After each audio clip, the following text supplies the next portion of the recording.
Ayşe'nin Marifetleriyle YouTube kanalıma hoş geldiniz arkadaşlar. Bugün sizlerle çok farklı, çok güzel bir makarna yaptık arkadaşlar. Yapacağız daha doğrusu.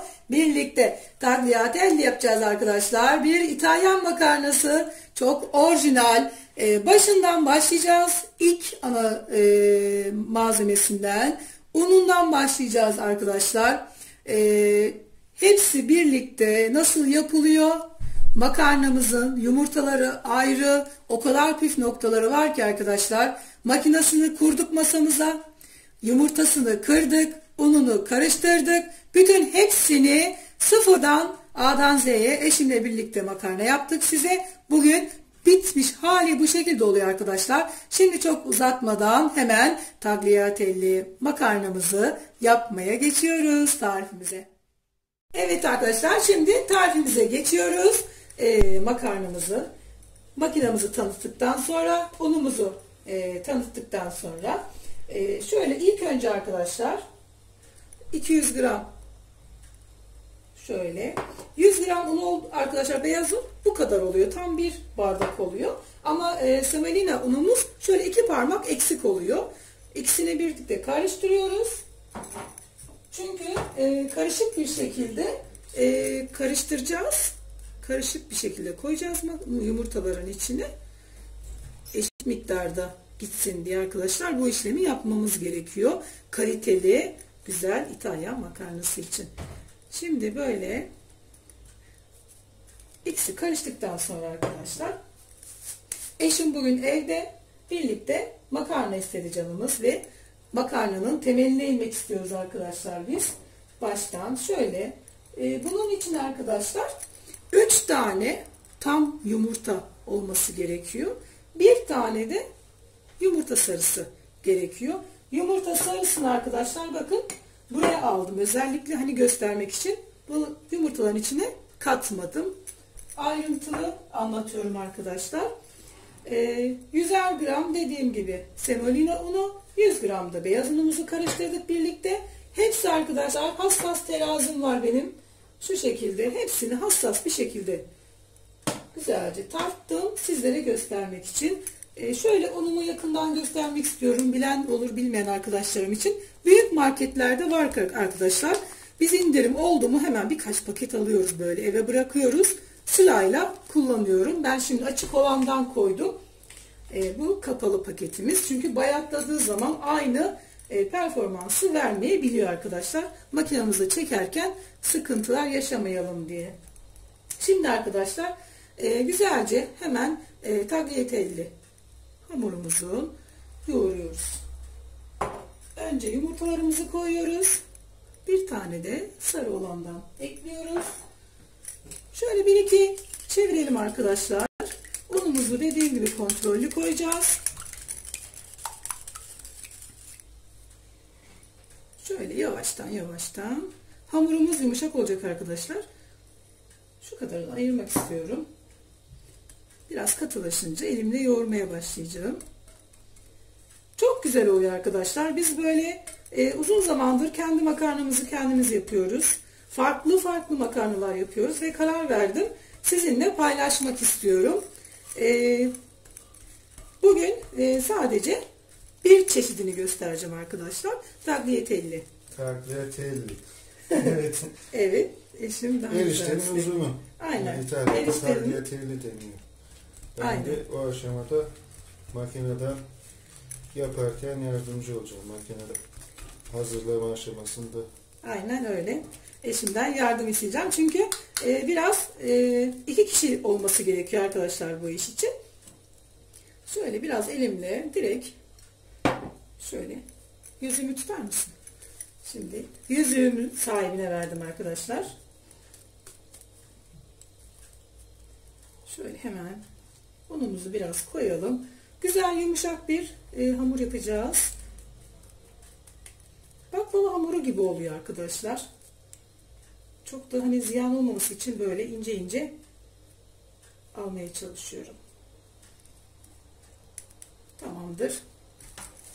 Tuz atmıyoruz arkadaşlar. Önemli bir konu. Tuz rengini açabiliyor hamurumuzun. Güzel bir sonuç alamayabiliriz. Yumurtalarımız büyük küçük fark edebilir. Hemen biraz azıcık böyle un takviyesi yapabiliriz bu aşamada. Eşim kocaman organik yumurtalar almış. Biraz un takviyesi yapacağım arkadaşlar. Çünkü her zaman normalde 100'er gram yetiyor. Arada yetmediği oluyor ama bugün de onlardan biri oldu. Biraz ekleyeceğiz. Arkadaşlar şöyle makinemi alayım. Hamur makinamızı. Makarna makinamızı kenara koyduktan sonra hamurumuzu yoğurmaya devam ediyoruz. 1 yemek kaşığı semolina, 1 yemek kaşığı normal beyaz un ekledim arkadaşlar. Yumurtaların büyüklüğü, küçüklüğü fark ediyor dediğim gibi. Şimdi yoğurmamıza devam ediyoruz kaldığımız yerden. Şu yumuşak, güzel, sarı bir hamur olacak arkadaşlar. Unum var burada birazcık daha. Ekledim yanıma. Çok iyi yoğrulmuş olması gerekiyor. Şöyle küçük küçük karışık unum arkadaşlar.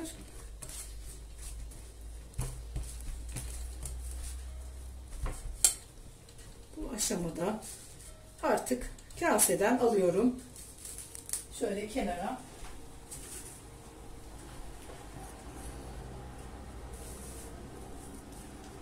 Daha iyi yoğurabilmek için. Çok az böyle hafif hafif arkadaşlar. Unumuzu serpiştiriyoruz.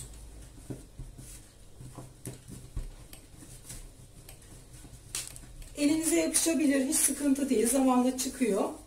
Yumurta sarısı yapışkan oluyor biliyorsunuz. Şöyle güzelce elinizi temizleye yapabilirsiniz.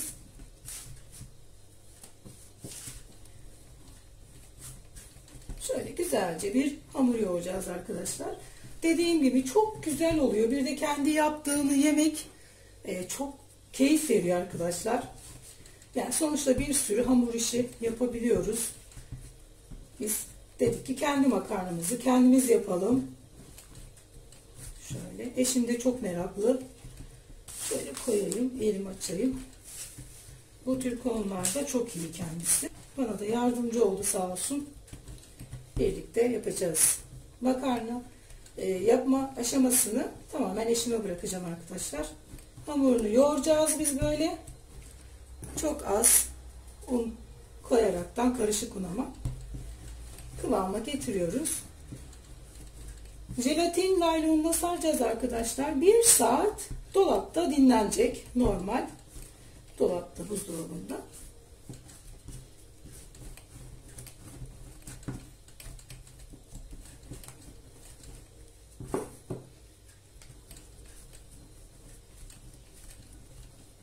Tamamdır arkadaşlar. Baklava hamuru gibi iyice yoğrulacak arkadaşlar. Bakın şimdi toparlayacağım. Size göstereceğim. Sarı bir hamur oldu. Aynen öyle. Sarı. Mısır unu gibi. Evet. Bakın arkadaşlar. Şöyle göstereyim. Şöyle hafif eliniz yapışabilir, yoğurduğumuz elimiz. Bakın bu şekilde gösterdiğim zaman. Hani kulak memesi tabiri vardır ya. Aynı o şekilde. Şimdi hemen bunu jelatin streç naylona güzelce saracağız arkadaşlar. Tamamdır. Bugün bir çeşidini göstereceğim arkadaşlar. Birkaç çeşidimiz var, makarna çeşidi. Ama her defasında hamurun yoğurma şeklini göstermeyeceğim. Çünkü bu hamur biraz farklı. Gerçek İtalyan hamuru bu. Hamur yaptığım hamur tarifim. 3 yumurta, tam 1 yumurta sarısı olacak şeklinde yaptık arkadaşlar. Şöyle hemen streç naylonumuzu koyalım. Anlatırken de. Sonra arkadaşlar bunu 1 saat dinlendiriyoruz. Ama diğer basit, daha basit şekillerde de olan var. Mesela onları da o zaman anlatacağım arkadaşlar. Şimdi aklınız karışmaması için sadece bu hamurun yaptık, bunu anlatıyorum. Ve makinamız nasıl kullanılıyor? Makinamızın yapılışını göstereceğim arkadaşlar. Semolina makarna hamurumuzdan, yani irmik unu oluyor arkadaşlar. Şimdi 1 saat dinlenmeye gönderiyorum. Evet arkadaşlar, hamurumuzdan 1 saat dinlendi. Şöyle makarna hamurumuz. Birazcık streç line'ına yapışıyor arkadaşlar. Normaldir. Yumurta var sonuçta. Yapışabiliyor yani. Hemen yine unumuz, karışık unumuzu toparlamak için kullanacağız arkadaşlar. Şöyle birazcık hemen atalım.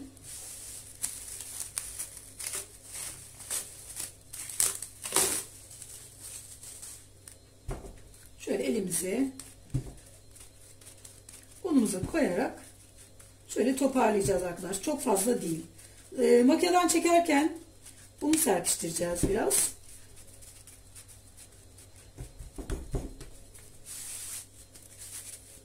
Tamamdır. Şimdi hemen keseceğim arkadaşlar. Şuralara birazcık un koyacağım makinenin etrafına. Çok önemli. Tamamdır. Şimdi arkadaşlar bunu böyle güzelce keseceğim. Makinamızın şöyle ağzına rahat girecek şekilde. Bu yeter mi sana? Yeter. Şöyle alalım bunu. Ustasına sormak lazım. Şöyle. Tamam mıdır? Evet. İstersen bundan başlayalım. Şöyle yapalım. Şöyle vereceğiz bunu. Tamam. Bu şekilde ayarladık. Şimdi arkadaşlar ben hemen size makineye doğru çekiyorum. Bunlar böyle burada hazır bekliyor. Şöyle makinemize doğru şöyle tutacağız bunu. Tamam. Şimdi sırayla yapacağız arkadaşlar hamurumuzu. Unumuz burada.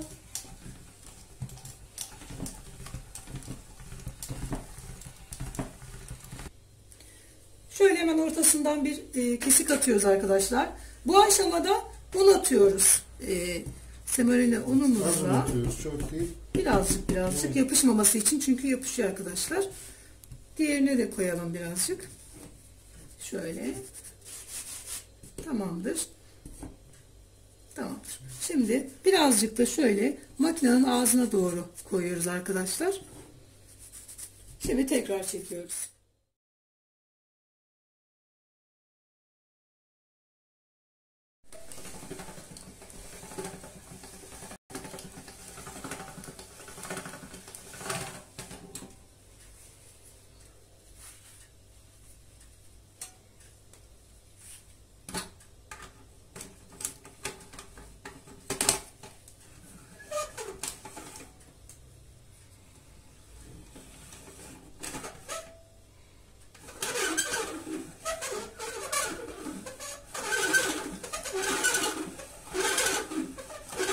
Makarnalar geliyor.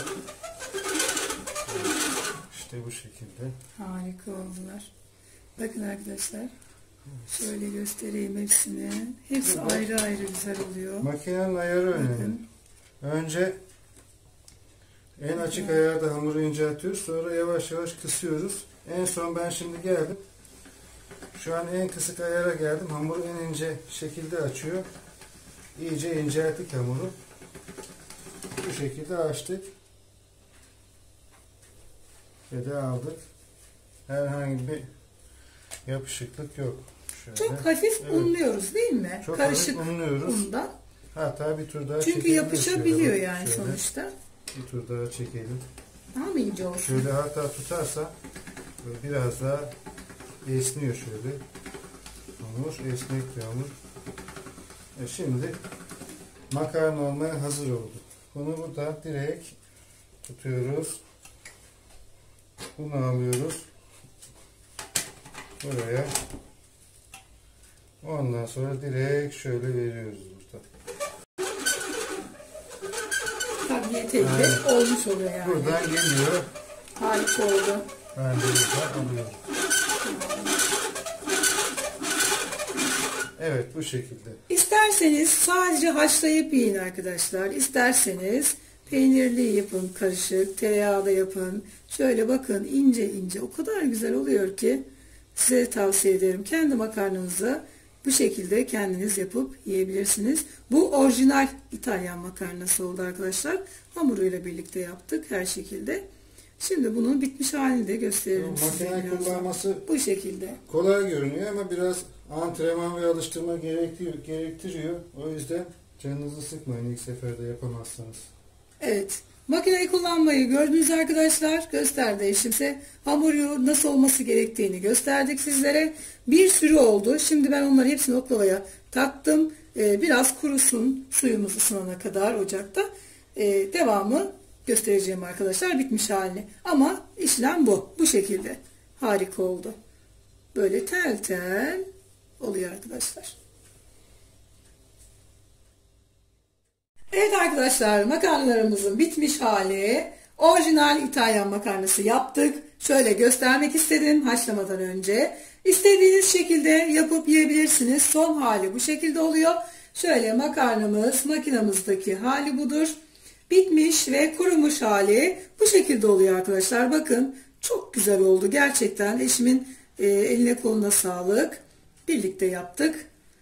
Bugün evdeydi, değerlendirdik, sizlerle paylaşmak istedik bu güzel lezzeti. Arkadaşlar beğendiyseniz yorumlara yazın, abone olmayı unutmayın. Abone olan arkadaşlarıma çok çok teşekkür ediyorum. Bugünkü tarifimiz bitti. Makarna hamuru nasıl yapılır? Gerçek İtalyan hamuru nasıl yoğrulur? Malzemelerini, makarna makinesi nasıl kullanılır? Hepsini ayrıntılı bir şekilde eşimle birlikte gösterdik sizlere. Masamız müsait değildi. Zorlandık biraz masayı kullanmaya. Biz normalde diğer tarafta yapıyoruz. Tezgahımızın daha müsait olan kısmı var arkadaşlar. Ama burada size çekim yapacağımız için eşim sağ olsun masaya uygun hale getirmeye çalıştı. Zorlandı ama sağ olsun yaptı benim için. Beni kırmadı. Bugün tarifimiz bitti arkadaşlar. Çok güzel bir makarnaydı. İsmi neydi? Tam söyleyemiyorum ben. Tagliatelle. Tagliatelle. Evet. Benim dilim çok söyleyemiyor arkadaşlar. Dönmüyor. Tagliatelle İtalyan makarnası. Eriştenin uzun versiyonu. Aynen öyle. Ben erişte diyorum. Bugünkü tarifimiz bitti arkadaşlar. Dediğim gibi abone olmayı unutmayın. Çok teşekkür ediyorum bizi izlediğiniz için, destek olduğunuz için. Hoşçakalın. Başka tarifte görüşmek üzere. Biz bu şekilde arkadaşlar farklı makarna şişlerini de yapmak istiyoruz. Eşim bu konuda usta. Ara ara tariflerini vereceğiz arkadaşlar. Sağlıklı, mutlu günler diliyorum. Sevgiyle kalın. Hoşçakalın.